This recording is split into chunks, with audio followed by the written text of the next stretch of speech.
Clearly, the Israeli government and the IDF have made a decision to cross a certain threshold that has not been crossed before because of the severity, the extension, and the costs of the recent attack. We've already lost 3 lives of people murdered by Hamas rockets, and that is infinitely more than we had last time, because we had practically no losses except one Palestinian Arab who inadvertently found himself in the range of fire.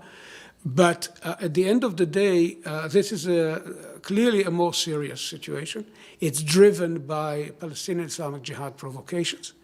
And so Israel is trying to rewrite the rules of the game with one clear emphasis, which is that if Hamas want to survive in Gaza, and Israel is ultimately not interested right now in obliterating them and taking over, but if they want to survive in Gaza, it needs to be under conditions of a prolonged ceasefire and with a curb by Hamas on the activity of their sidekick, Palestinian Islamic Jihad, or PIJ by its initials, which is an Iranian proxy.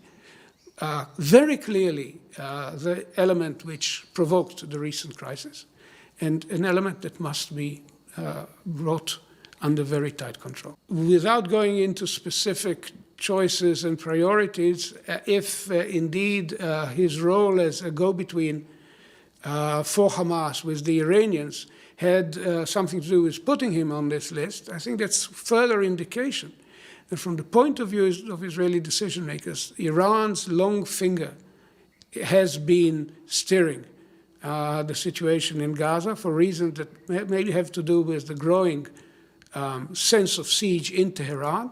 They're looking for provocations. They're looking for spots where they can light up fires, and we need to respond accordingly. First of all, I don't think that anyone in Gaza can sleep safely tonight. I think that the policy of deterrence involves inflicting very heavy pain on the enemy, but it does not necessarily involve a full decapitation of the capacity to make decisions, because then deterrence loses its purpose. The purpose is to deter someone who is able, organizationally, in terms of his or the organizational intentions, of still making decisions. So we need Hamas to suffer severely. We need them to understand that we can go all the way. But at the same time, the purpose of this present round from an Israeli point of view is the restoration of deterrence with all that this implies.